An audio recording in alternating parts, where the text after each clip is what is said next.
As always, don't forget to check the video description down below for the best prices on parts and tools I use in today's project.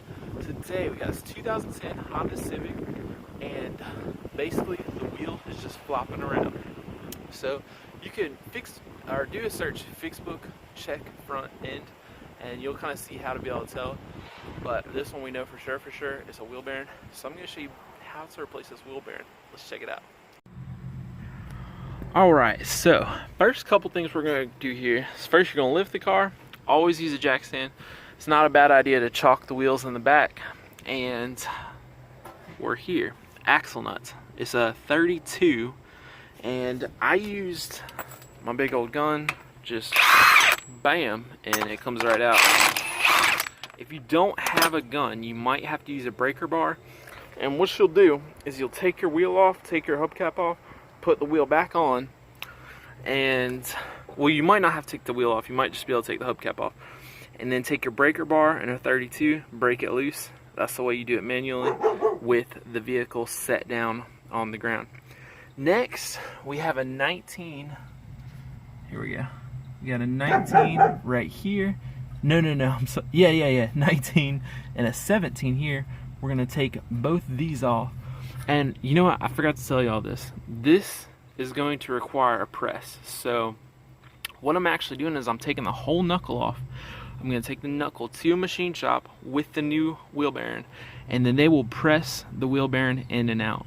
So if you own a press, you probably don't have to watch this video, or maybe you're just watching this video just to get a gist of what bolts to take out and that sort of thing.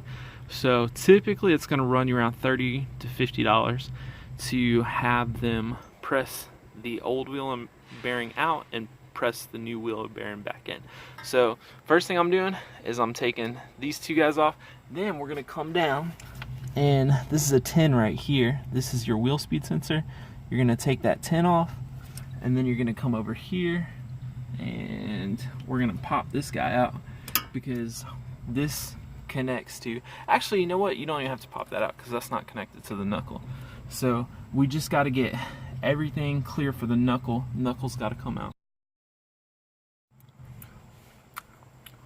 Alright, and next thing we're going to do here is, you can see I've got this guy out, I got the top one out. You're going to kind of wiggle this guy back and forth as you pull and push from the other side. That's how you get the bolts, these bolts out right here. And this is pretty common. I just want to let you know. The wheel speed sensor, you can see mine broke.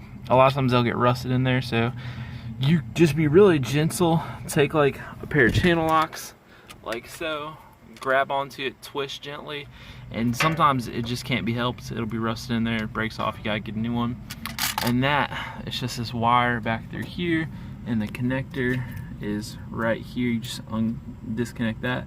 I'll leave a Amazon link in the video description down below. They're pretty affordable. And next we're gonna take our brakes off, and you have these hold down Phillips screws. There's gonna be one right here, one right here. This is an impact screwdriver. Basically what you do is you stick in there, twist left, and then beat on the back of it with a hammer. And when you do that, it's going to be holding the tool in and twisting left, so it will take those out. Now once you get that off, you'll be able to take this off and your rotor off.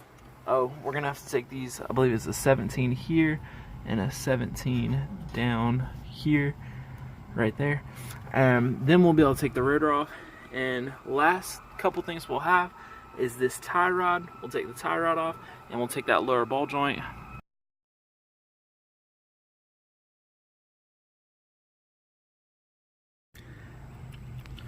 So now, this is what it looks like once you take your rotor and your caliper off.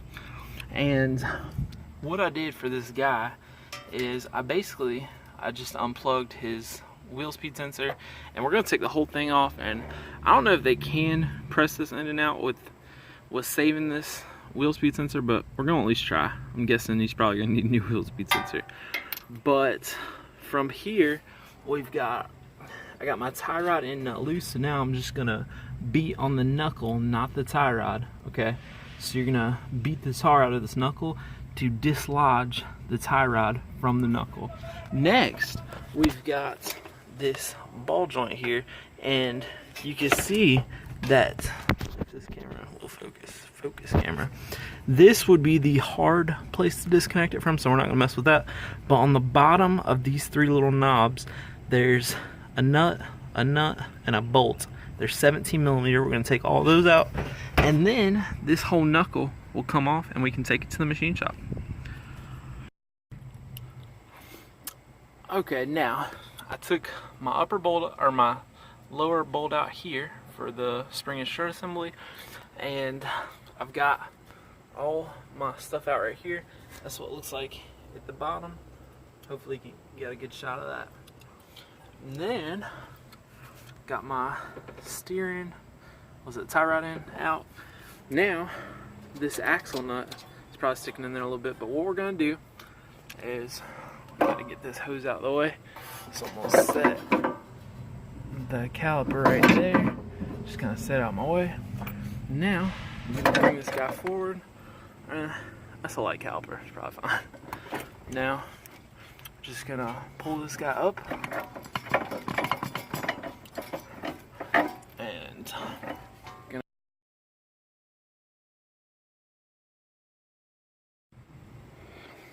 and with my left hand I wiggled this guy.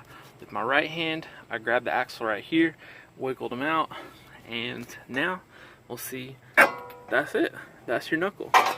So that's what it looks like, and this is, yeah, you can tell it's like terrible. Like it just, yeah, awful.